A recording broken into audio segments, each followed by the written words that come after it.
छत्तीसगढ़ की पवित्र पावन भूमि पर चल रही है। पहले भी कथा में कहा कि श्रावण श्रवण के लिए है, पर क्या श्रवण करना है हमको, क्या सुनना है हमको।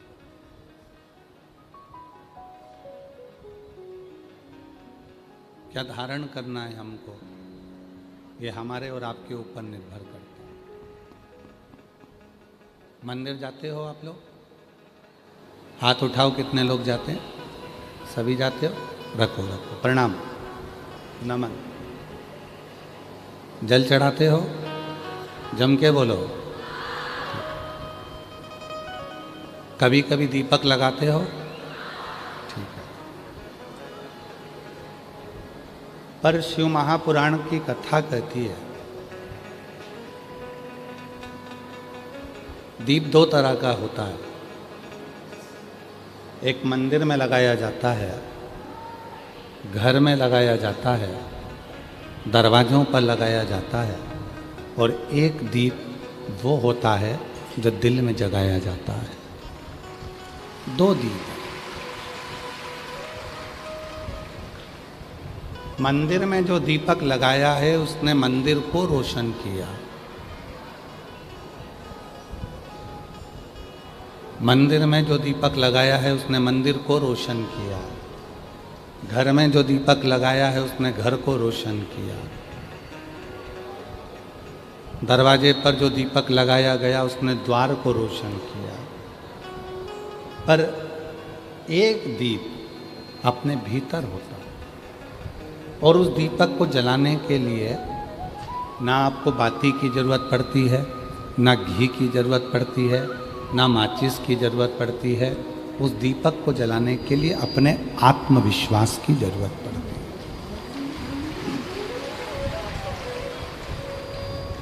कितना आत्मविश्वास आपके अंदर है, कितनी दृढ़ता आपके अंदर है,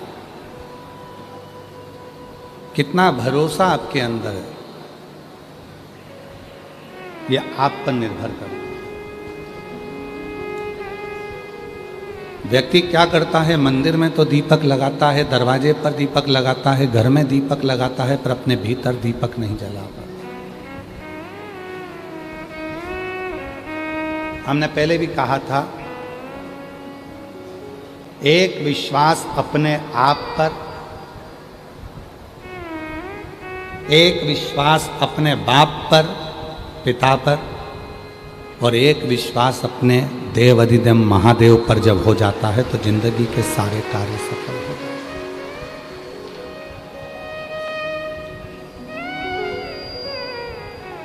आप कितना विश्वास करते हो? और शिव महापुराण की कथा तो कहती है कि स्वयं रामचरितमानस में भगवान तुलसी बाबा भी कहते हैं कि शंकर विश्वास रूपिणो, शिव विश्वास।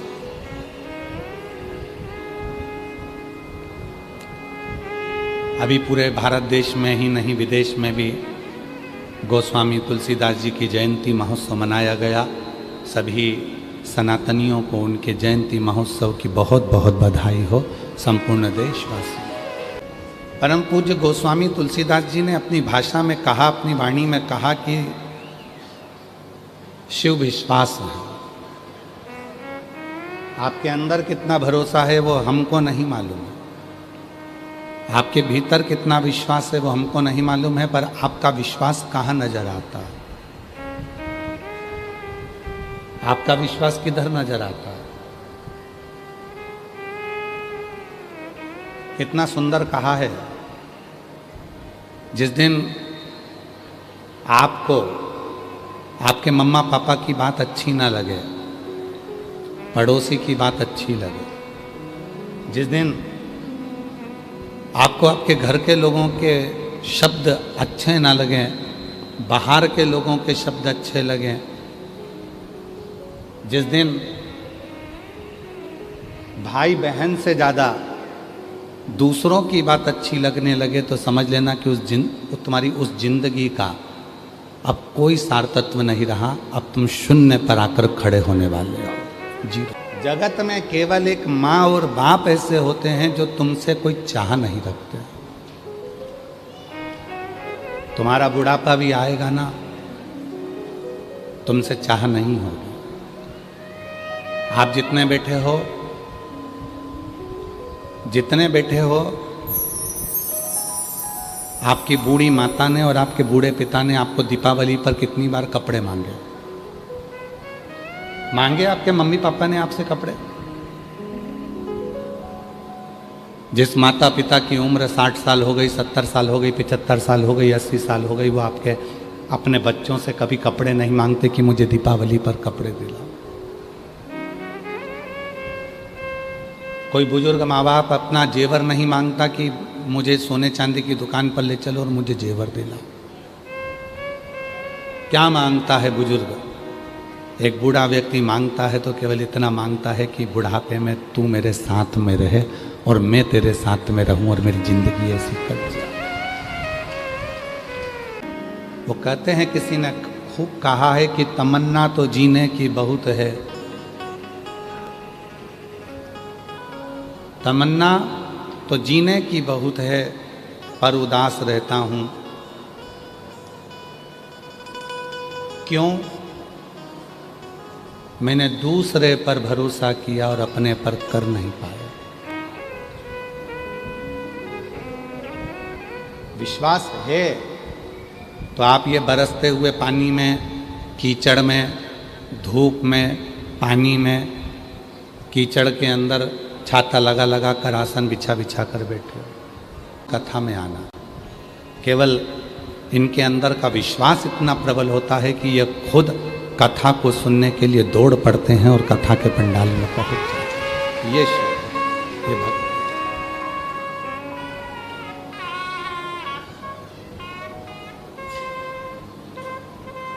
एक राजनेता को यदि कुछ चाहिए होता है तो वो सबको निमंत्रण देगा, सबको बुलाएगा, तो भी लोग इकट्ठे नहीं होते। 150, 500 देने का भी प्रयास करे तो लोग इकट्ठे नहीं होते, क्योंकि काम बहुत है।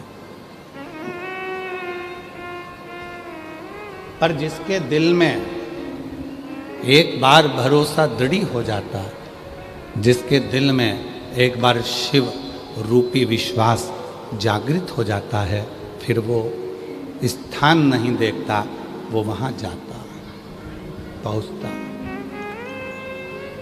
शिवालय तक, देवालय तक। और कोई सुख नहीं देख रहा है, कोई संपदा नहीं देखी उसने, कोई वैभव नहीं देखा उसने तो केवल इतना देखा कि मेरे बाबा आए हैं और मेरे बाबा के पास में जाऊंगी। जैसे बेटी बाप के पास जाती है, कुछ नहीं कहती, फिर भी बाप उसके दिल की बात समझ जाता है, उसी तरह मेरा महादेव आपके हृदय की बात को समझ। ये कथा होने के पहले हम काशी में थे। काशी के बाद हम मध्य प्रदेश गए पुष्पगिरी पर, फिर वहाँ से वापस हम रायपुर आए, फिर एयरपोर्ट से दया सिंह भैया हमको लेके आए। काशी में बाबा विश्वनाथ जी के दर्शन करने के लिए नाव से जा रहे थे, तो वहीं पर मणिकर्णिका घाट का दर्शन हुआ।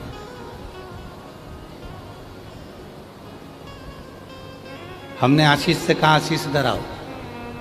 आशीष पीछे की ओर बैठे थे, बाजू आए। हमने कहा, आशीष ये मणिकर्णिका घाट है, ये जितनी चिताएं जल रही हैं, जो राख के ढेर बन गए हैं,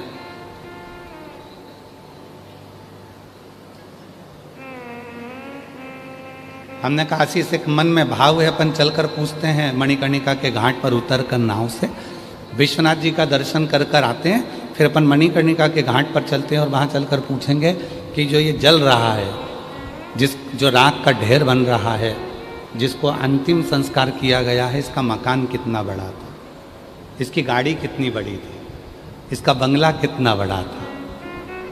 हम विश्वनाथ बाबा का दर्शन करें, सतुआ बाबा जी को साथ में लिया और मणिकर्णिका के घाट पर गए, बैठ गए।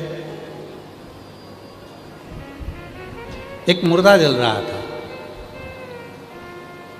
और मुर्दा जल रहा था तो उसके परिवार के लोग बैठे हुए थे।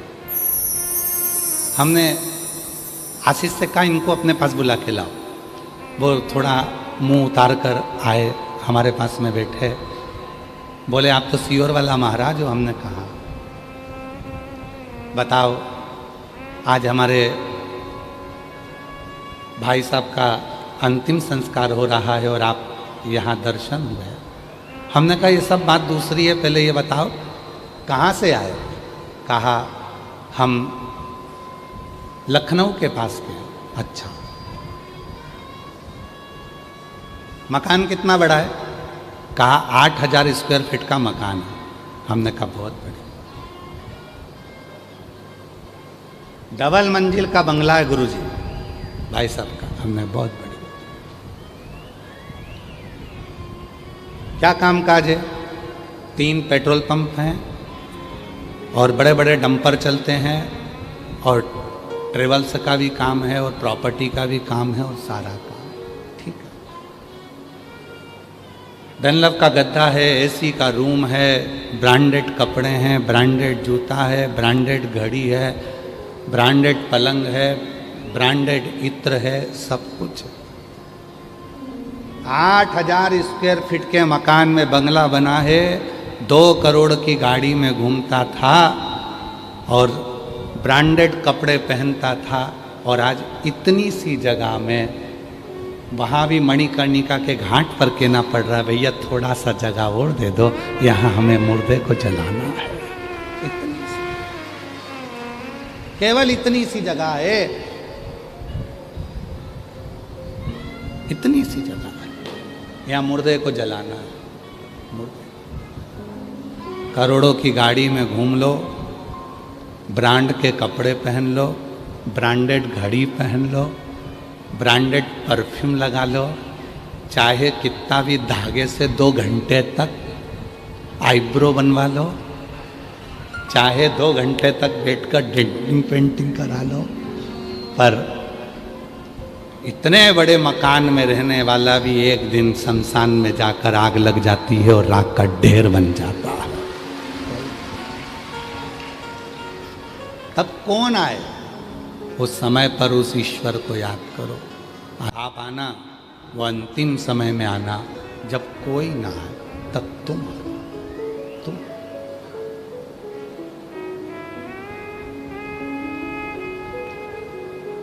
दुख जब आएगा। हमने कथा में पहले कहा था, आप लोगों को याद है कि नहीं? हॉस्पिटल के गेट पर, थाने के गेट पर, कोर्ट के गेट पर और तुम्हारे दुख की घड़ी में तुम्हारे गेट पर जो खड़ा मिल जाए समझ लेना सच्चा प्रेमी वही है। हॉस्पिटल के गेट पर तुम बीमार पड़े और तुम हॉस्पिटल में जाकर खड़े हुआ कोई व्यक्ति, पूरा परिवार नहीं आया पर वो खड़ा है रात दिन, समझ लेना वही तुम्हारा हितैषी है। थाने में कोई लफड़ा हो गया, कोतवाली में कोई बात आ गई, कोतवाली में जाकर खड़े हो गए, सब भग गए, पर तुम खड़े हो उस थाने के गेट पर, समझ लेना सच्चा व्यक्ति है। अदालत में केस चला, सब भाग गए, केवल एक कोई बेचारा रिश्तेदार खड़ा है, समझ लेना वही श्रेष्ठ। और दुख की घड़ी में, तकलीफ की घड़ी में जब कोई ना आए, जो तुम्हारे दरवाजे पर खड़ा है समझना वही श्रेष्ठ है, वही। ये बहुत कठिन है।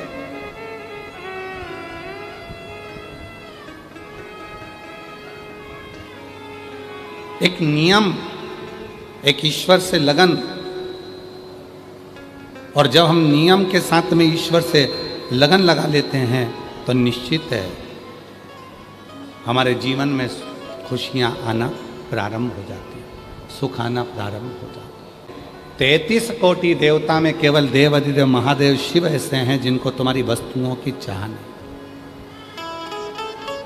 इसीलिए शिव महापुराण की कथा में वर्णन आता है, भगवान शंकर की कथा में वर्णन आता है, देवाधिदेव महादेव की कथा में वर्णन आता है कि 33 कोटि देवता में केवल एक देवाधिदेव महादेव ऐसे हैं जिनका शिवलिंग यदि आपके घर में है, आपने 1 महीने तक स्नान कराया तो ठीक, नहीं कराया तो ठीक, चावल चढ़ाया तो ठीक, बेलपत्री चढ़ाई तो ठीक, भोग लगाया तो ठीक, आपने दिया लगाया तो ठीक, भगवान का अर्चना करा, पूजन करा तो ठीक, नहीं करा तो भी ठीक, परंतु जिसके घर में शंकर का शिवलिंग विराजमान होता है वो पूजन करे ना करे, पर वो शंकर का शिवलिंग उस घर का कल्याण जरूर करता है। किसी ने पूछा कोई कारण है क्या कथा कराने का, तो दया सिंह जी बोलते हैं कारण नहीं, शिव से प्यार हो गया है और उनसे जब लगाव हो जाता है तो ये कथा होना ही चाहिए। शिव से प्रीति हो, शिव से प्रीति। और मैं दया सिंह जी आपको साधुता देता हूं, आपकी बोलबम समिति को साधुता देता हूं। इतनी बड़ी व्यवस्था, 1 2 3 4 5 पंडाल, बाहर व्यवस्था, एलईडी की व्यवस्था, भोजन व्यवस्था, इतनी सारी व्यवस्था, चिकित्सा की व्यवस्था, दवाइयों की व्यवस्था, विद्युत व्यवस्था, और साथ में मैं पूरी भिलाई के कलेक्टर महोदय, एसपी, एसएसपी, आईजी, डीआईजी, जितने भी यहाँ के प्रशासनिक अधिकारी हैं उनको भी धन्यवाद देता हूँ, यहाँ के टीआई आदि को, कि उनकी भी व्यवस्था इस कथा को आप सबकी लगन मेहनत सफलता की ओर लेकर जाती है और कार्य को सफल करा देती है। और रही बात भक्तों की भीड़ की, तो इसका तो अंदाजा कोई नहीं लगा सकता, क्योंकि शिव जी के गण कहाँ कहाँ से निकल कर आते हैं किसी को नहीं मालूम पड़ पाता, हमको ही नहीं मालूम पड़ता। सीहोर के मैनेजमेंट गड़बड़ हो जाता है, कई बार लोग कहते हैं सीहोर में इतनी भीड़ आ गई, तो हमने थोड़ी ना किसी को निमंत्रण दिया, किसी के यहाँ चावल देने गए या किसी को हाथ जोड़ने गए, वो तो बाबा की कथा है, कथा में सुन लेते हैं और भाव से आते हैं। यहाँ से भी ना दया सिंह जी ने कोई को निमंत्रण दिया, ना किसी के यहाँ पत्रिका दी, ना चावल देने गए, ना किसी के यहाँ निमंत्रण देने गए, ये तो बाबा के भक्त हैं। और जिसको ध्यान देना, जिसको निमंत्रण दिया जाता है वो कथा में बड़ी मुश्किल से आता है, और जिसको निमंत्रण नहीं दिया जाता वो बाबा दौड़कर बुला लेता। को निमंत्रण दिया जाता, आप निमंत्रण दो किसी को, आना पड़ेगा, आपको आना पड़ेगा, बस कल आऊंगा, परसों आऊंगा, नरसों आऊंगा, खरसों आऊंगा, और मालूम पड़े खसक ही गए, लो हो गया, कल आऊंगा आऊंगा आऊंगा आऊंगा, और वो आने का इंतजार करते रहे। पर जिसको निमंत्रण नहीं मिला, क्योंकि जिनको निमंत्रण दिया जाता है उनको निमंत्रण इंसान देता है, और जिनको निमंत्रण नहीं दिया जाता उसको निमंत्रण मेरा कालाधिपति महाकाल देता है, स्वयं शिव देते हैं। आपके घर पर आकर आपके अंदर उत्सुकता उत्पन्न करेंगे। अपने भिलाई में मारा जा रहा है, अपने भिलाई में बाबा की कथा हो रही, सावन के महीने में कथा हो रही, दया सिंह जी करा रहे हैं, कथा हो रही, अंदर से उमंग उत्पन्न होती है, पर पानी बहुत गिर रहा है, रोज पानी आ रहा है, कैसे जाऊं? तो फिर मन में आया, टीवी पे देखा, इतने सारे लोग जब जा रहे हैं तो मैं क्यों ना जाऊं, कैसे रहूं? ये दिल अंदर से उमंग देता है। कौन ने निमंत्रण दिया? तो कहा मन ने निमंत्रण दिया है। कौन ने कहा कि तुम? तो ये मन कह रहा था चलो कथा में, चलो चलो बाबा की कथा सुनना है, चलो शिव की कथा सुनना है, सावन का महीना, फिर बाद में योग लगेगा, बाबा ना जाने कब फिर योग लगाएगा, फिर करुणा करेगा, पर अभी तो सुन लो, मौका मिला है, चलो चलो चलो।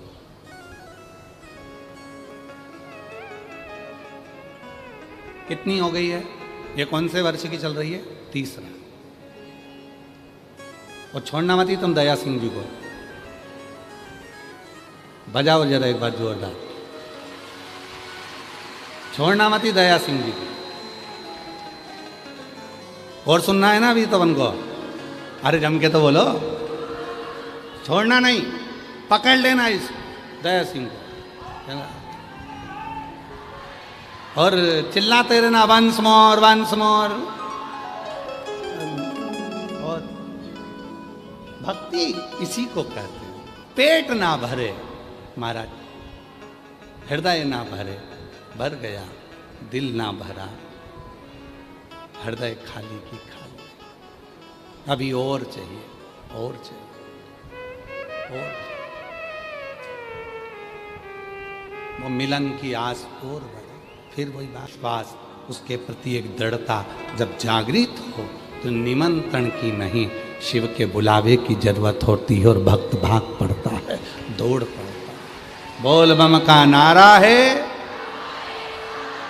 सारी समस्या का हल, श्री शिवाय। वो दौड़ पड़ता है, जहां सुना वहां। एक कथा है बड़ी सुंदर। एक नारायणपुर में एक शिव का भक्त रहता था। कुम्हार था, घड़े बनाता था, मिट्टी के बर्तन बनाता था।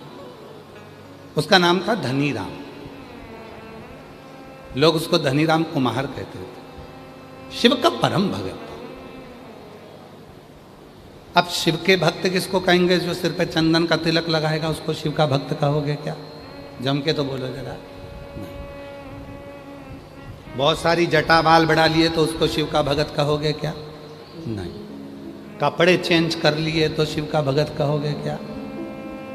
शिव महापुराण की कथा क्या कहती है? कपड़ा बदलने से शिव कभी नहीं मिला, शिव मिला है कलेजा बदलने से। कपड़ा बदलने से शंकर नहीं मिलता। शंकर को प्राप्त करने के लिए अपने भीतर को बदलना पड़ेगा, कलेजे को। जटा बढ़ाने वाले को देखकर ये मत सोचना कि ये शिव का भक्त है। चंदन पोत लिया तो ये मत सोचना कि शिव का भक्त है। तन पर राख लगा ली तो ये मत सोचना कि शिव का भक्त है। शिव का भक्त किसको कहते हैं? ये शिव महापुराण की कथा में नारायणपुर गांव में एक धनी राम कुम्हार रहता था। वो धनी राम कुम्हार क्या करता था? शिव के मंदिर में बस एक काम करता था, क्योंकि उसको टाइम नहीं मिलता था। मिट्टी के बर्तन बनाता था, घर घर देने जाता था, घर घर।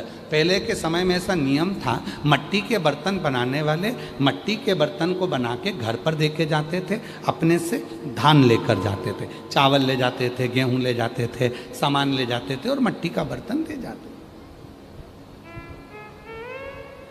आजकल तो दुकानों पर गणेश जी की मूर्ति बिकने लगी। पहले माताएं जानती हैं, जितनी जितनी बुजुर्ग माताएं बैठी हैं, पहले गणेश जी की मूर्ति कुम्हार के यहाँ से आती थी। बोलो बोलो, सही है कि गलत है? पहले गणेश जी की मूर्ति कुम्हार के यहाँ से आती थी।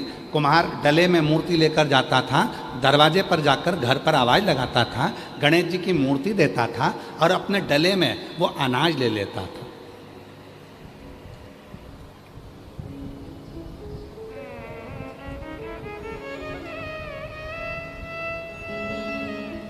आज के ज़माने में लोग सनातन पर उंगली उठाकर कहते हैं तुम्हारा भगवान मार्केट में बिकता है। अरे मूर्ख, कौन समझाए तुझे?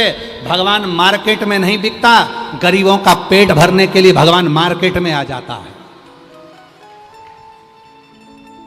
एक गरीब का पेट भरना है, ठेले वाले का पेट भरना है, सब्जी वाले का पेट भरना है, एक दुनिया के लोगों का पेट भरना है, तो वो मार्केट में बिक रहा है, खुद बिक रहा है कि तेरा पेट भरा जाए, तेरे घर में 2 रोटी आ जाती, लड़की की शादी हो जाए, तेरा मकान बन जाए, तो वो मूर्ति के रूप में दरवाजे पर आकर बिक रहा। और लोग कहते हैं सनातन ऐसा कि जहां भगवान बिकता है। भगवान नहीं, यहाँ दिल बिकता है, यहाँ दिल बिकता। और यहाँ बेचने का काम नहीं, यहाँ तो आदान प्रदान किया जाता है। पहले के समय में कुम्हार डलिया में गणेश जी लेकर निकलते थे और दरवाजे पर जा कर देते थे, अनाज लेते थे, चले जाते थे।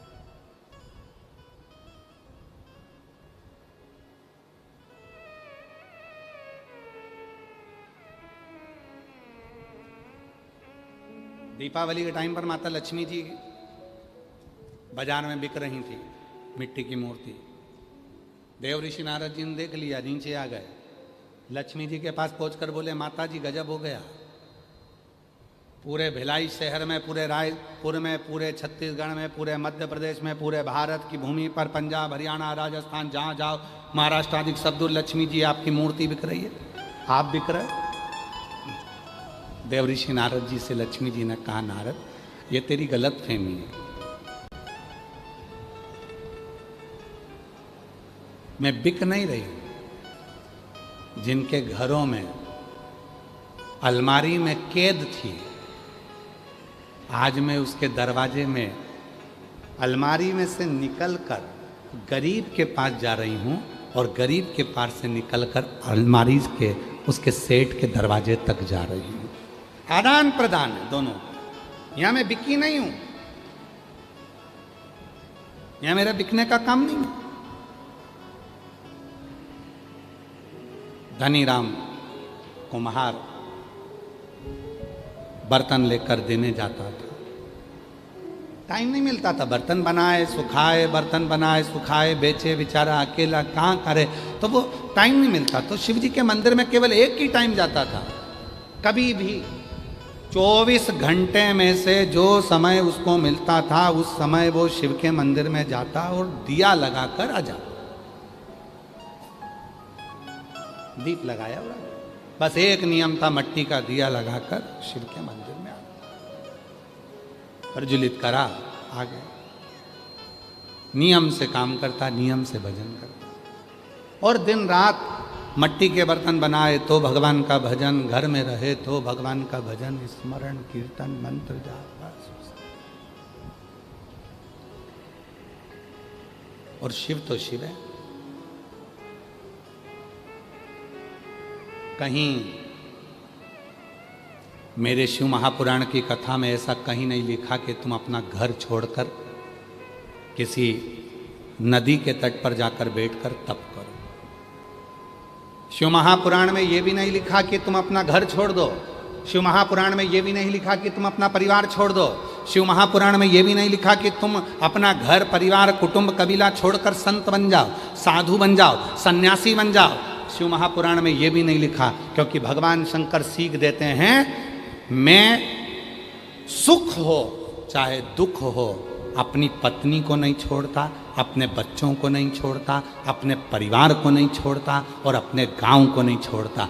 तो तुम थोड़ा सा दुख आता है और तुम इतने निराश हो जाते हो, इतने निराश। अभी एक इंदौर की घटना देखी, उसमें पति पत्नी का झगड़ा हुआ और पति पत्नी का झगड़ा हुआ और पत्नी को मार दिया, पत्नी मर गई, बच्चे मर गए। फिर एक घटना देखी कहीं उत्तर प्रदेश की कि आपस में झगड़ा हुआ और पति पत्नी आपस में बच्चों को मार के खुद मर गए। कहाँ है? शिव महापुराण में कहीं नहीं लिखा कि तुम संत बन जाओ। शिव महापुराण में कहीं नहीं लिखा कि तुम साधु बन जाओ। शिव महापुराण में कहीं नहीं लिखा कि तुम तपस्वी बन जाओ। शिव महापुराण में इतना लिखा है, साधु बनना सरल है, सन्यासी बनना सरल है, तपस्वी बनना सरल है, नदी के घाट पर बैठकर तप करना सरल है, पर घर में रहकर परिवार का भरण पोषण करना कठिन है और एक अच्छा गृहस्थी बनना कठिन। शिव पुराण कहती है, शंकर जी की कथा कहती है, शिव जी कहते हैं मैं अपनी पत्नी के साथ रहता हूं। कोई देवता, भगवान नारायण की मूर्ति का दर्शन करिए, भगवान विष्णु की मूर्ति का दर्शन करिए, भगवान विष्णु के पास में लक्ष्मी जी मिलेंगी। बोलो सही है कि गलत है? जम के तो बोलो। सीताराम जी का दर्शन करिए, राम जी के पास में माता जानकी जी मिलेंगी। राधा कृष्ण का दर्शन करिए, कृष्ण जी के पास में राधा जी मिलेंगी। ब्रह्मा जी के पास ब्रह्माणी मिलेंगी। केवल 33 कोटि देवता में केवल एक देव अधिदेव महादेव से हैं जिनका शिवलिंग पृथ्वी पर होता है, जमीन पर होता है, और पार्वती जी का स्थान शिव जी के स्थान से ऊंचा होता है। उज्जैन महाकाल में जाकर दर्शन करो, शंकर जी नीचे, पार्वती जी ऊंची। सोमनाथ में दर्शन करो, सोमनाथ नीचे, पार्वती जी ऊंची। ओमकारेश्वर दर्शन करो, शंकर जी नीचे, पार्वती जी ऊंची। भीमा शंकर जाकर दर्शन करो, शिव जी नीचे, पार्वती जी ऊंची। केदारनाथ जाकर दर्शन करो, शिवलिंग नीचे, पार्वती जी ऊंची। 12 ज्योतिर्लिंग और जितने उपलिंग हैं उनका भी दर्शन करिए, शिव के मंदिर का दर्शन करिए। शंकर जी नीचे होंगे, पार्वती जी थोड़े से ऊंचे स्थान पर होंगी। क्यों? क्योंकि 33 कोटि देवता में केवल एक देव अधिदेव ऐसे हैं जो अपनी धर्म पत्नी को सम्मान देते हैं और कहते हैं कि इसको ऊंचा रखा जाए, इसको मान दिया जाए, सम्मान दिया जाए, इसको ऊंचा स्थान दिया जाए। केवल शिव समझाते हैं कि अपनी धर्म पत्नी को आप जितना मान दोगे, सम्मान दोगे, आदर दोगे, दुनिया उतना आपका आदर करेगी, उतना सम्मान करेगी। नहीं तो लोग कह देंगे ये अपनी लुगाई का सम्मान नहीं करे, पत्नी का सम्मान नहीं करे, भाई का सम्मान नहीं करे, बहन का सम्मान नहीं करे, कुटुंब का सम्मान नहीं करे, रिश्तों का सम्मान नहीं करे, तो कौन करे? तुम्हारा आदर दो, सम्मान करो। भाई है तुम्हारा, भले द्रोही हो गया, भले दुश्मन हो गया, भले लड़ाई हो गई। बहन है तुम्हारी, भले लड़ाई हो गई, भले दुश्मन हो गया, कितना भी अंटी हो जाए, कितनी भी दुश्मनी हो जाए तो भी। और जितनी मेरी जीजियाँ बैठी हैं और जितने मेरे जीजा बैठे हैं, जितनी मेरी बेटियाँ बैठी हैं, जितने मेरे बुजुर्ग माँ बाप बैठे हैं, जितने बेटे बैठे हैं, सबसे करबद्ध निवेदन है, रक्षाबंधन का त्यौहार आ रहा है। तुम्हारे बहन भाई में कितना भी झगड़ा हो, तुम्हारी रिश्तेदारी में कितने भी झगड़ा हो, पर एक बार मेरा जितने जीजा बैठे हैं और जितने पुरुष कथा सुन रहे हैं और जितनी भाभियाँ कथा सुन रही हैं, सबसे निवेदन है, अपनी ननंद को भले कितना भी झगड़ा हो, एक बार फ़ोन लगा कर बोलो, जीजी राखी पर आना है, राखी पर, जीजी राखी पर आना। अब कई लोग कहते हैं जी हमारी ननन तो आती है, हम तो उसको साड़ी दिलाते हैं, हम उसको कपड़ा दिलाते हैं, उसके बच्चों को 100-100 200 500 का लिफाफा देते हैं, वो तो कुछ नहीं दे के जाती। मत दे, मत दे।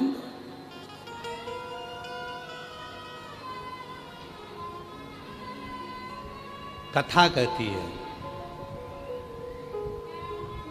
गाय और बेटी, जम के बोलो क्या क्या? गौ माता और बेटी। गाय जब तुम्हारे दरवाजे पर आती है तो तुम्हारे दुख हर कर जाती है, और बेटी भले तुम्हारे यहाँ आकर मायके में कुछ ना दे, फिर भी वो तुम्हारे पूरे दुख को हर कर लेकर चली जाती है। गाय और बेटी, ये दुख है। लगाना फोन, 28 तारीख की राखी है, अपनी अपनी ननन को, तुम कितनी भी लड़ लियो भले ननन से, कोई बात नहीं। नरक एक तरफ, स्वर्ग बीच में खिड़की रहेगी, तुम वहीं से लड़ती रहना, लड़, खूब लड़ना, और अच्छा जूड़ा बांध बांध के लड़ना, देख लूंगी खूब देखो, लड़ो। कब तक लड़ोगे? जब तक हो पृथ्वी पे। कहा आग लगे बस्ती में अपन रहो, मस्ती हो, मस्ती में क्या किसको रोइए, जम के बोलो जरा चादर तान के सोइए। क्या करना अपन को, कौन क्या बोल रहा है, कौन क्या कह रहा है, क्या कह रहा है, यार मस्त रहो, आनंद में, खूब फुल स्माइल में, प्रसन्न चित्त। जितना ज्यादा कर्जा हो उतने ज्यादा खुश रहना, जितने ज्यादा बीमार हो उतने ज्यादा स्माइल में रहना, जितना दुख परमात्मा दे उससे, जितना दुख दे उससे दुगने खुश रहना। मंदिर जाना तो ऐसे जाना बड़े प्रसन्न होकर, तो आस पड़ोसी भी सोचें इतनी कर्जे में है, इसका लड़का इतना त्राण दे, बहू इतनी परेशान करे, इसके बाद भी इसके चेहरे पे सल नहीं आए। मंदिर जाना तब सार्थक है जब 25-50 का आग नहीं लगा के आप, केवल मंदिर में दिया जलाने से मतलब नहीं, अच्छी जोरदार तैयार मैयार होके बेहतरीन परफ्यूम मरफ्यूम लगा लोगों के डेंटिंग पेंटिंग करके तब महादेव के मंदिर में जाके एक लोटा जल, सारी समस्या का हल। तो मोहल्ले के लोग कहेंगे इतना कर्जा है, इतनी दुखी है, इतनी तकलीफ में, इसको इतनी बीमारी है, इसके घर में इतना तकलीफ चल रहा है, इसके घर में इतना कर्जा हो गया, इसके घर में ये हो गया, इसके घर में वो हो गया, उसके बाद भी इतनी नहीं मुस्कुरा रही है। और ये बात केवल पड़ोसी को नहीं लगेगी, स्वयं पार्वती जी भी शिव जी से कहेंगे भोले बाबा ये वही है जिसके घर में इतनी तकलीफ चल रही है। शंकर भगवान बोले तो तकलीफ तुझे क्यों है? भगवान पार्वती जी कहेंगे कि इतनी तकलीफ होने के बाद इतनी कैसे मुस्कुराती है? शंकर भगवान कहते हैं सुन पार्वती, दुख होने पर भी जो मुझे मुस्कुराता हुआ एक लोटा जल चढ़ाता है, मैं उसे आशीर्वाद में वही मुस्कुराहट दे देता हूँ, मैं उसे मुस्कुराहट दे देता हूँ। अब तेरी दुख की घड़ी गई, अब तेरी तकलीफ की घड़ी गई, तूने बहुत रो लिया, बहुत दुख कर लिया, अब चिंता मत करना, अब मैं हूँ। और धनी राम मंदिर में जाते दिया लगाते, एक नियम था, ज़्यादा नहीं। अच्छा लोग कहें कि धनी राम को शिव का भक्त कहेंगे क्या? क्यों नहीं कहेंगे? जो अपनी जिंदगी में एक नियम ले लेता है उसको भगवान का भक्त कहा जाता है।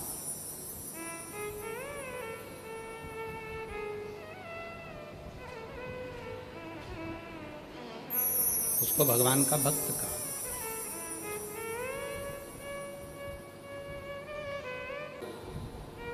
रोज एक दिन ऐसा समय आ गया, समय का क्या भरोसा,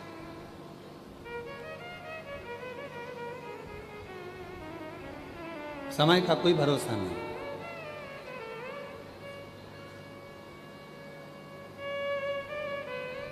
इसीलिए आप लोगों से कहा समय का कोई भरोसा नहीं। जब तक तुम्हारी दुकान चले तो 1-2 प्लाट खरीद लो, नौकरी में रहो तो पत्नी के जेवर बना लो,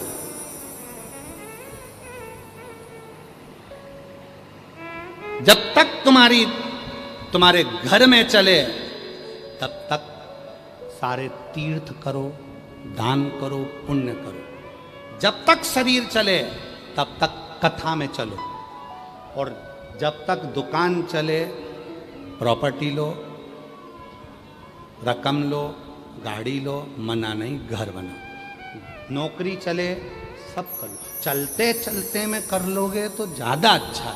जब नी चलेगी और तब सोचोगे कि यार मेरे को सोने का एक रानी हार बना लेना था, अब तो दुकान ही नहीं चल रही, नौकरी भी नहीं है, तो फिर नी चले तो अब बना के क्या करेगी? तो चलते में काम करो। उसी तरह आपसे निवेदन है, जब तक शरीर चल रहा है, सांस चल रही है, तब तक एक लोटा जल लेकर शिव के मंदिर चलो। ये शरीर चले तब तक चलो, चलते में काम कर लो। जिस दिन दुकान चलना बंद हो जाएगी उस दिन फिर तुम ना प्रॉपर्टी ले पाओगे, ना गाड़ी ले पाओगे, ना घड़ी ले पाओगे। तभी ले लो, अभी चल रही है ना, अभी अपना काम चल रहा है ना, ले करो। और अभी अपना शरीर चल रहा है ना, तो तीर्थ करो। अभी अपना हाथ चल रहा है तो दान पुण्य कर लो। मन पड़े किसी को 2 रुपए का कुछ पकवान खिला दो, भोजन करा दो, पानी की बोतल पिला दो। अपने अभी चल रहा है तो नहीं चलेगा जब देखा। और समय का क्या भरोसा, क्या भरोसा समय? जीवन में कोई भरोसा नहीं है शरीर का, क्या भरोसा? चल रहा है, भजन करो, खूब जपो। अच्छा मेरी जीजियां जितनी बैठी हैं, मेरी जीजी बोलो तो जरा ईमानदारी से बोलना, जितनी मेरी जिज्जी बैठी है, जितनी मेरी जीजियां बैठी है, सब ईमानदारी से बोलना। जो व्रत नवरात्रे का, हरतालिका तीज का, चतुर्थी का, पंचमी का, छठ का, जो भी व्रत तुम बचपन में कर लेती हो, जवानी में कर लेती हो, अधेड़ी में कर लेती हो, वो व्रत फिर बुढ़ापे में रेता बन जाए क्या? अरे बोलो तो सुन के। फिर तो क्या बोलती हो, हरतालिका माता अब मेरे से नी होए, तो अब नी होए तो क्या करें? तो क्या अब एक काम करूं, मैं तो हरतालिका तीज का उद्यापन कर दूं, और उद्यापन करके मैं पहली पूजन करने के बाद चाय पी जाऊं लोटा भर के। अब मेरे से अब जो पहले बन जाता था, पहले तो कितना बन जाता था, व्रत करती थी तुरंत तैयार वैयार होकर हरतालिका तीज के दिन 7 हिंडोल 7 सुंदर फुलेरे का दर्शन करना है, जगह जगह जाना है, भजन करना है, आरती करना है, कीर्तन। अब बुढ़ापे में कहाँ जाना हो रहा है, कहाँ मौका मिल रहा है? अब तो तैयार होने पे, क्योंकि व्रत के दिन ऐसी हालत हो जाती है कि 2-4 लोग उठा लें। अब वो हरतालिका तीज का व्रत और 2-4 लोग उठाए, और बहुएं कह रही मम्मी तुम तैयार नहीं हो रही। इतने में मम्मी बोली बेटा तू हो ले, तेरे जमाने में जब मैं थी तो मैं ऐसी तैयार होती थी, और मेरे जमाने में तू आएगी तब मालूम पड़ेगा। तो मम्मी तुम पूजन नहीं करूंगी, तू तैयार हो जा। बहु में डेंटिंग पेंटिंग करके बढ़िया जोरदार खजूर वाली छोटी मोटी कर कुरा के तैयार होके सब आ गई। इतने में मम्मी तुरंत उठी, लाल कलर की चुनड़ी की साड़ी वाड़ी निकाल के पटला पटली लगा के पहन के, और बढ़िया ऊंचा ऊंचाया बाल पे कंगा मंगा करकुरा के पिंडा पिंडी लगा के, और मम्मी तैयार होके तुरंत आ गई। बहू देखते से ही बोली, बहू ने देखा और तुरंत बोली, बहू देखते से ही बोली हम तो 1 घंटे से तैयार हुए तब अच्छे लग रहे हैं, मम्मी तुम तो गजब की दिख रही। मम्मी बोली ये चमक ये दमक फूलवन में महक सब कुछ सरकार तुम्हारी से सब। चलो अब देखो जरा, बहू नवयुवक है तो भी रात्रि भर जग नहीं पा रही है, सास वृद्ध है, हरतालिका के दिन ढोलक बजा बजा कर भजन गा रही है। इसको कहते हैं ऊर्जा। शरीर है, चल रहा है, चला। इस शरीर का क्या भरोसा? समय का सदुपयोग करना सीखो, धन का सदुपयोग करना सीखो, विचारों का सदुपयोग करना सीखो, वाणी का सदुपयोग करना सीखो, अपने व्यवहार का सदुपयोग करना सीखो। सदुपयोग करो।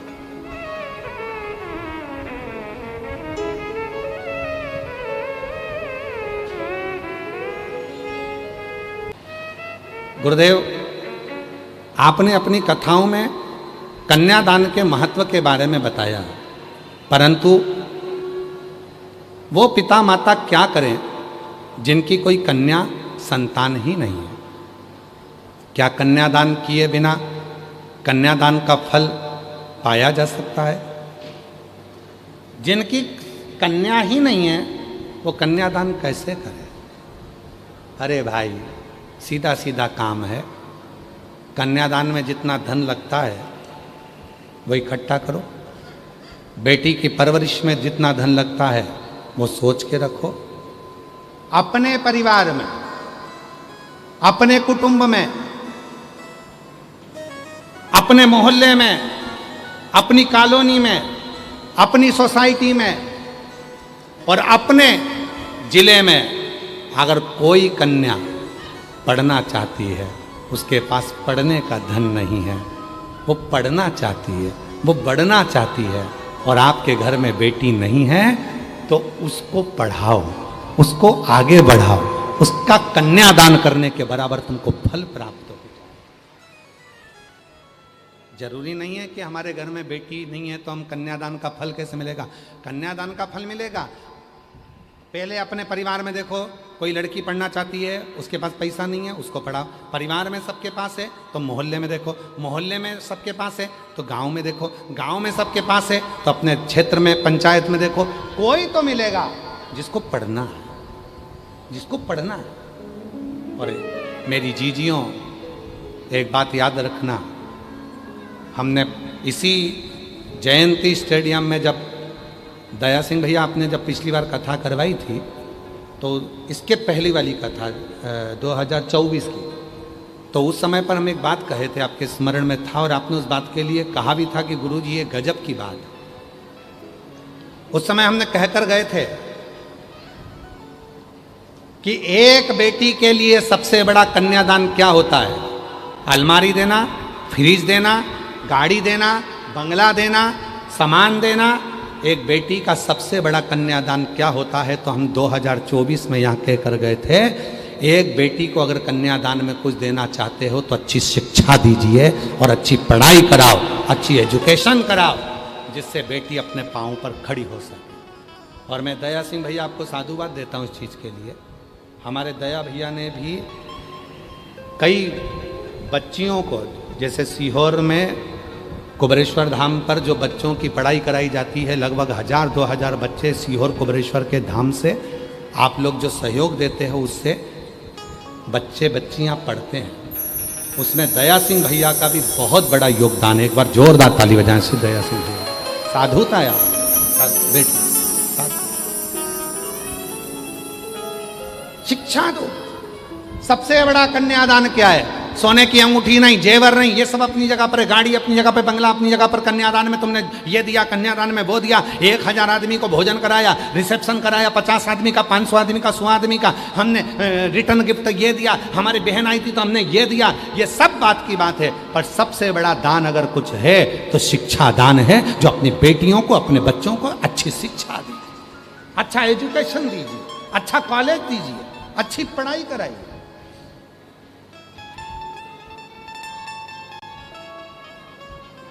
चलो आते हैं कथा में। माँ जानकी के विवाह के पहले सीता जी को किस किसने पढ़ाया था? शिव महापुराण की कथा में, श्री रामचरितमानस में लिखा, पूरे जनकपुरी की सौभाग्यवती नारियों को बुलाकर माँ जानकी को उपदेश, ज्ञान, शिक्षा दी गई। सारे संतों को बुलाकर माँ जानकी को उपदेश दिया गया, शिक्षा दी गई। शिक्षा।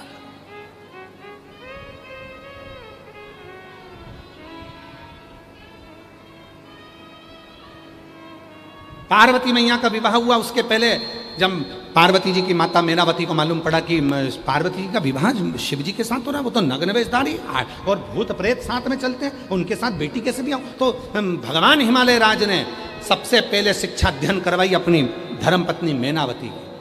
बुलाया संत साधुओं को और बुलाकर कहा, मेनावती को ज्ञान दो, उपदेश दो कि शिव में और ये शमशान में अंतर है, साधारण आदमी में अंतर। फिर पार्वती जी को समझाया।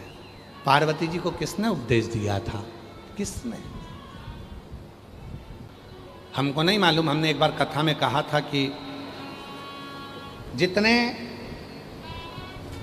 जितने गांव हैं, जितने शहर हैं, हर गांव शहर में, अपने मोहल्ले में 4-5 माताओं को इकट्ठा होना चाहिए और एक जगह पर बैठकर शिव चर्चा करना चाहिए। यहाँ करते हैं कि नहीं करते? एक बार हमने कथा में कहा था, करते हो आप लोग? जम के तो बोलो, जरा हाथ तो उठाओ दमदारी से, कहाँ कहाँ, हाँ ठीक है, दिख गए। शिव चर्चा करना चाहिए। थोड़ी देर 5-6 माताएं मिट गई, श्री शिवाय नमस्तुभ्यम का जप करा, पड़ोसन की निंदा नहीं, अड़ोसन पड़ोसन पीछे वाली धड़ोसन क्या कर रही है अपने को मतलब नहीं, अपने को तो शिव चर्चा से मतलब, शिव चर्चा, शिव चर्चा करो, 4-5 भजन गा लो, बीच में बोल लो श्री शिवाय नमस्तुभ्यं, श्री शिवाय नमस्तुभ्यं, श्री शिवाय नमस्तुभ्यं, श्री शिवाय नमस्तुभ्यं। शिव चर्चा मतलब आपस में एक दूसरे को अपने विचारों का आदान प्रदान, शिक्षा। शिव चर्चा में गुरु कौन होता है मालूम है आपको? गुरु किसको कहते हैं शिव चर्चा? शिव पुराण कहती है शिव चर्चा का गुरु है शिव। उसका मंत्र है नमः शिवाय, उसका मंत्र है श्री शिवाय नमस्ते। शिव चर्चा करो, शिव चर्चा।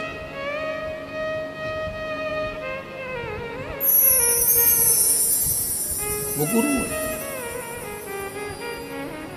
उसका स्मरण ही मूल। सबसे बड़ा कन्यादान शिक्षादान, दुनिया का सबसे बड़ा दान शिक्षादान। करो, पढ़ाओ, बेटी पढ़ाओ, बेटा पढ़ाओ। और एक निवेदन है आज इस व्यासपीठ से, 2026 की इस पवित्र भिलाई की कथा से एक निवेदन है, जितना बेटी को पढ़ाओ, जितना बेटे को पढ़ाओ, उतना ही अपनी बहू को भी पढ़ाओ। बहू को भी पढ़ाओ। बहू पढ़ेगी तो तुम्हारे बच्चों का इतिहास गढ़ेगी। तुम बेटी को पढ़ाने में लगे, बेटी पढ़ाओ बेटी पढ़ाओ, तो बहू घर में आई है, उसको भी पढ़ना, उसको भी एजुकेशन की जरूरत है। वो भी सोचती है मम्मी मुझे नौकरी करना है, मम्मा मुझे ये करना है, मैं पढ़ाई कर लूँ। नहीं, पढ़ाई करके क्या करेगी? अब हो गया तेरे मायके में पढ़ के आ गई, चल अब नहीं पढ़ना, अब नहीं पढ़ाऊंगी, बहुत हो गया। नहीं, बेटी पढ़ाओ, बेटा पढ़ाओ, साथ में बहू पढ़ाओ। और बहू पढ़ाओगे तो वो तुम्हारे घर के बच्चों का इतिहास गढ़ेगी। वो बहू तुम्हारे बच्चों को पढ़ाओ। धन है, शिक्षा धन।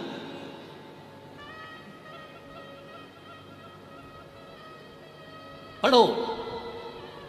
और आज इस व्यासपीठ से फिर कहकर जा रहे हैं, पहले भी कहा था, आज फिर कहते हैं, जो बच्चे पढ़ना चाहते हैं, जो बच्चे पढ़ना चाहते हैं और तुम्हारे पास धन नहीं है, आप बिटले सेवा समिति सीहोर को संपर्क करो, हम पढ़वाएंगे, बाबा पढ़वाएगा और आप लोगों को अच्छा एजुकेशन। सोचना नहीं, रत्ती भर दो, सोचना नहीं, पढ़ो। उससे बड़ा कोई धन नहीं है, पढ़ो, शिक्षा अध्ययन करो। बोल बम का नारा है, बाबा है, शिव कथा कर रही है। धनी राम के पास में कोई नियम, बस एक नियम था, मंदिर में जाकर दीपक लगाओ, मंदिर में दीपक, और कुछ नहीं, ना जल, ना बेलपत्र, ना फूल, ना पंखड़ी, कुछ नहीं, केवल दीपक, केवल। आ जाओ, जोरदार ताली बजाओ। इस बेटी के चक्कर में आज इतनी लंबी कथा खिंच गई। का चरित्र कह रहा है उसके पास कुछ भी नहीं है देने के लिए। जरूरी नहीं है कि शिव जी को तुम्हारे पास में दौलत होगी तब प्रसन्न हो।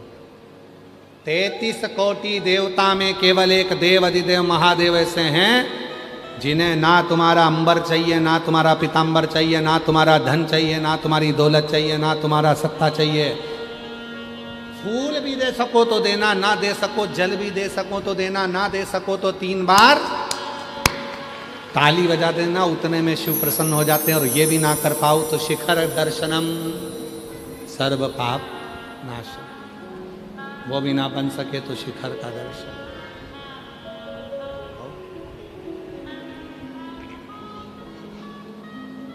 मात्र शिखर,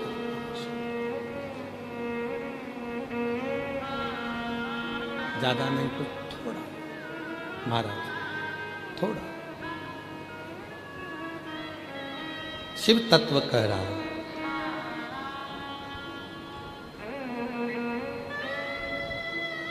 ये पूरी उम्र जो परमात्मा ने दी है वो उसकी सेवा में निकल जाए।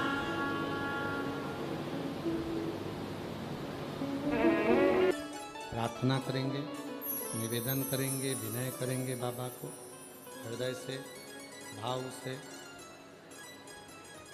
बाबा को अपने मन का भाव कहें, प्रार्थना करें, विनय करें। ये कथा श्री शिवाय नमस्तुभ्यं श्री महादेव का चरित्र कह रहा।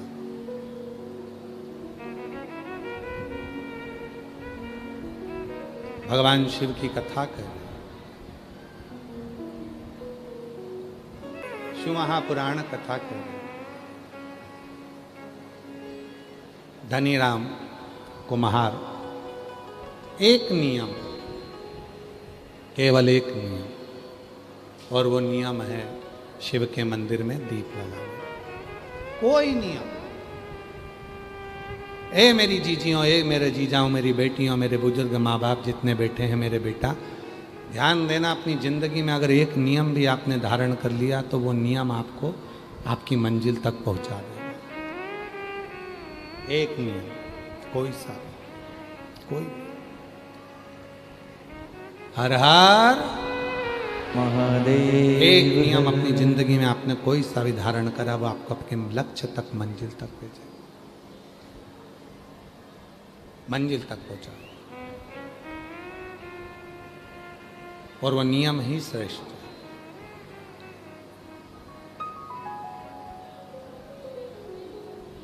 वो नियम की ही प्रधानता। महाराज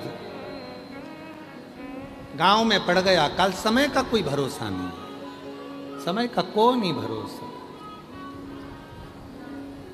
कोई भरोसा समय का नहीं है। कब काल घड़ी कहाँ घूमती है, कैसे घूमती है, कब घूमती है, वो भरोसा नहीं। और वही हुआ, समय चक्र चला और नारायणपुर में जहाँ धनीराम रहता था, उस नारायणपुर में अकाल पड़ गया। अकाल, कुछ नहीं है खाने के लिए, तरस गए एक बूंद पानी के लिए, इतना अकाल।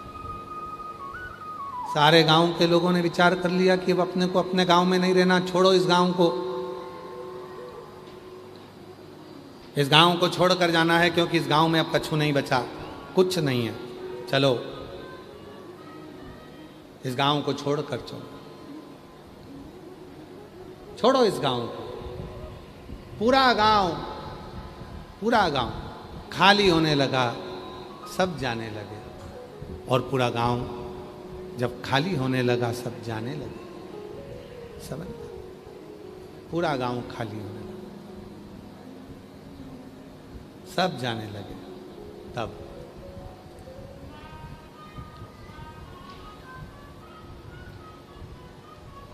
पूरा गांव जब पूरा खाली होने लगा, सब जाने लगे, तब उसी समय धर्मपत्नी ने कहा धनीराम से, धर्मपत्नी बोली धनीराम से कि धनीराम जी से धर्मपत्नी कहती है, स्वामी यहाँ निवास नहीं करना है, सब जा रहे हैं, अपने को भी चलना है, सब जा, चलो। पूरा गांव खाली हो रहा है, अपन भी चलो।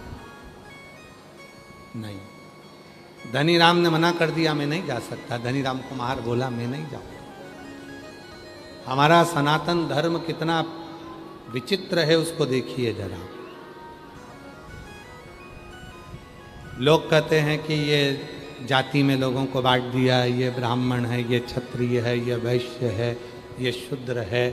शिव महापुराण की कथा कहती है ये चार ब्राह्मण, क्षत्रिय और वैश्य शूद्र, जो ये चार स्तंभ हैं, यही हमारे जीवन के वो स्तंभ हैं जो परमात्मा से मिला सकते हैं, परमात्मा से मिला सकते।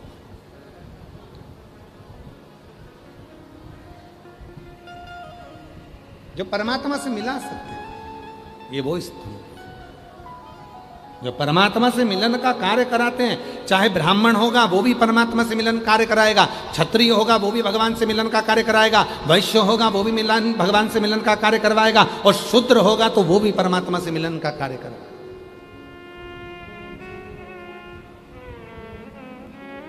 वो भी परमात्मा से मिलन का कार्य कराएगा।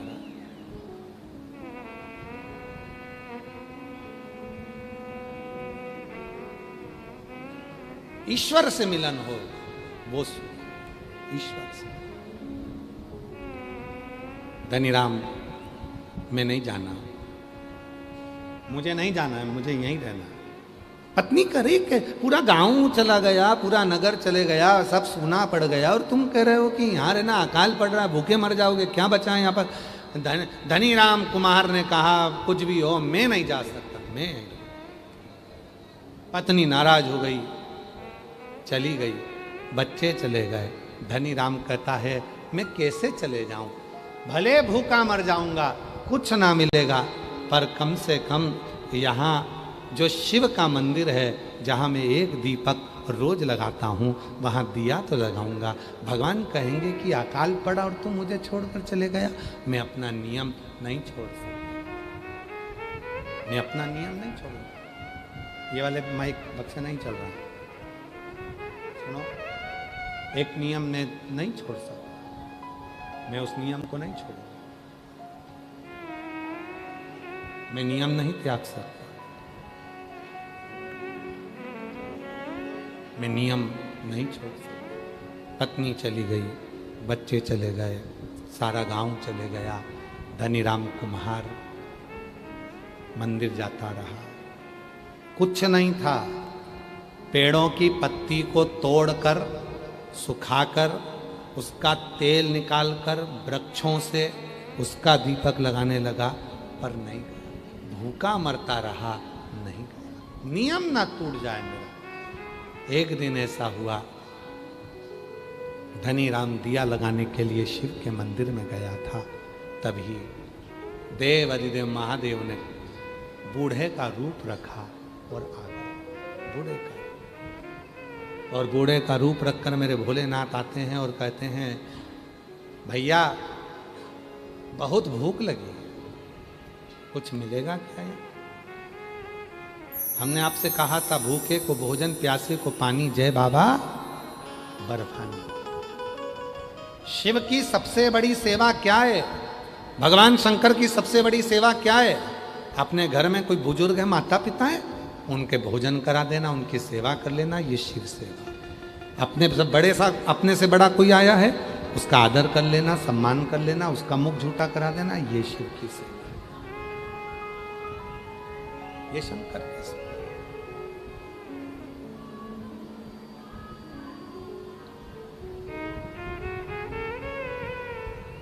वो एक लाइन हमारे शैलेंद्र जी गुनगुनाते ना, मैं मंदिर तो गंगा है, ना मानो तो बहता हुआ पानी है। आप मानो, ये आपके ऊपर निर्भर करता है। आप कितने प्रेम से कहते हो छत्तीसगढ़ महातारी, आप कितने प्रेम से कहते हो ये छत्तीसगढ़ हमारी माँ है। जिसने माँ माना तो उसको छत्तीसगढ़ माँ नजर आ रही है। जिसने माँ माना तो माँ भरण पोषण भी कर रही है।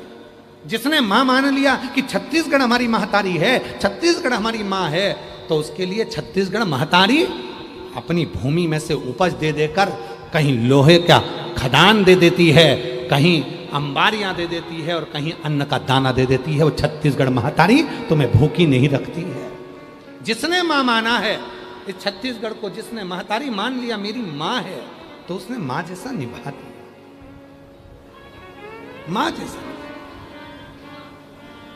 और जो माना ही नहीं, जिसने केवल एक विचार करा कि यहाँ से तो मेरे को केवल लोहा मिलेगा, यहाँ से ये पदार्थ मिलेगा, यहाँ से ये पदार्थ मिलेगा, यहाँ से विद्युत मिलेगा, यहाँ से ये मिलेगा, केवल कमाई का स्रोत मान, ना ना ना, उसको माँ माना है तो वो माँ जैसी निभाती है।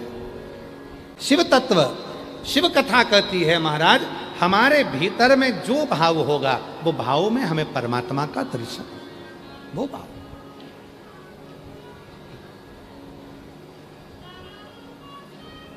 मानो तुम्हें गंगा, सब बोलिए सब, ना मानो तुम्हें।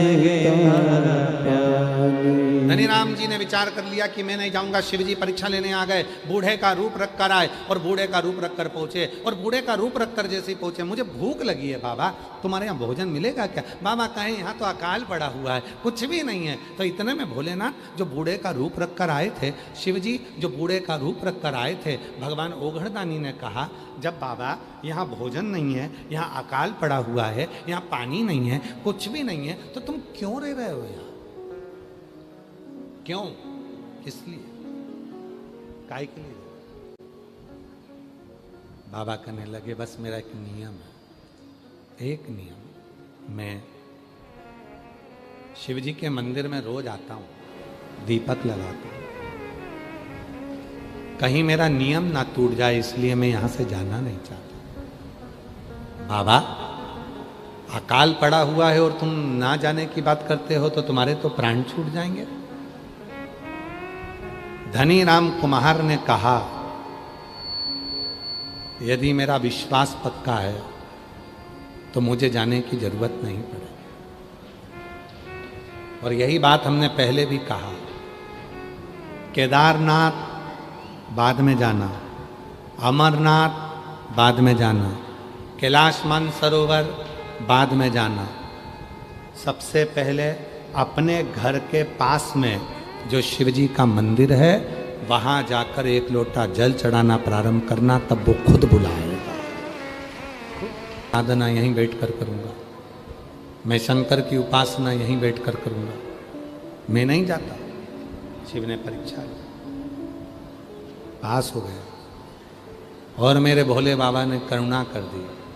शंकर जी जैसे ही गए, जो जल वृष्टि हुई, पूरा गांव फिर हरा भरा हो गया। गांव के लोगों को मालूम पड़ा कि अकाल मिट गया। गांव के लोग दौड़ पड़े अपने गांव की ओर। धनी राम के चरण पकड़ लिए। धनी राम, तू कुम्हार है, पर तूने गजब करा। धनी राम, तेरी भक्ति इतनी प्रबल थी, तेरी भक्ति इतनी दृढ़ थी, इतनी प्रबल थी, उस भक्ति के बल पर पूरा गांव उतर गया और आज अकाल से मुक्त हो गया। जो तेरे साथ चल रहा है, जो तेरे साथ है। आदि विपदा तो वो हरता। खूब मित्र बनाओ, मना नहीं है। खूब दोस्त बनाओ, मना नहीं है। पर उन दोस्तों में एक दोस्त ऐसा होना चाहिए जो तुम्हारे पास बैठे, भगवान शंकर की 2 मिनट 5 मिनट की चर्चा करे, शिव की चर्चा करे। समझ लेना कि दिन भर कितने भी मित्र मिले होंगे, पर वो 2 मिनट की चर्चा तेरे पूरे दिन भर को शुद्ध कर देगी। शुद्ध।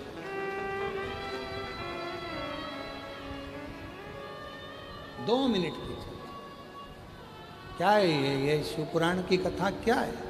एक किसी ने हमसे पूछा, क्यों महाराज जी ये शिवपुराण की कथा क्या है? हमने कहा वॉशिंग मशीन है। कहा शिवपुराण की कथा और वॉशिंग मशीन? हाँ। तो लोग तो यहाँ आते हैं तो वो बैठते हैं तो कीचड़ में बैठ गए तो कपड़े गंदे हो गए, कहीं नीचे बैठ गए तो कपड़े गंदे हो गए, कहीं ये हो गया, तो तुम तो कह रहे हो वॉशिंग मशीन है। हाँ, एक मशीन घर पर है, वॉशिंग मशीन, जिसमें सर्फ डाला जाता है, पानी डाला जाता है, मशीन चलाई जाती है, चलती मशीन कपड़े को साफ कर देती है। और एक मशीन है ये शिव महापुराण का पंडाल। यहाँ जो आ जाता है भगवान की भक्ति में, जब वो यहाँ पर भी उसका हृदय जब धोया जाता है तो तन भले साफ ना हो पर मन साफ होकर ही जाता है।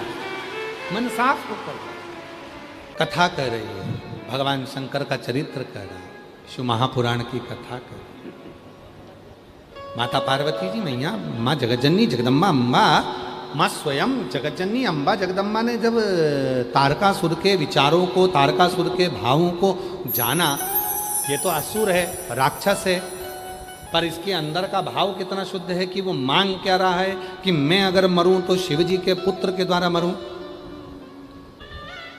शंकर के पुत्र के द्वारा मरूं। उसके अंदर ये भाव बार बार। और शिव ओघड़दानी भगवान शंकर त्रिकालदर्शी कैलाशी अविनाशी, शिव तो नेत्र बंद करेगा। कार्तिकेय बाबा को जो मां पार्वती जी लेकर आई है, जगत जननी पार्वती जी ने कार्तिकेय बाबा को देखकर कहा, बेटा ये तारकासुर है जिसने वर मांगा है। तारकासुर ने ब्रह्मा जी से वर मांगा था, शिव जी के बेटे के द्वारा मरूं और बेटे की उम्र मात्र 7 दिन की होना चाहिए, केवल 7 दिन, इससे ज्यादा बड़ा मुझे मार नहीं सकता। 7 दिन की उम्र होना चाहिए जो मेरे को मारे। शिव कथा कह रही है, भगवान शंकर का चरित्र कह रहा है, तारकासुर ने ब्रह्मा जी से वर मांगा और वर में क्या मांगा कि मुझे 7 दिन का बच्चा मारे, और वो बालक भी शिव जी का, शिव का पुत्र मारे, और 7 दिन का होना चाहिए वो बालक। कितने दिन का? जम के बोलो जरा। 7 दिन।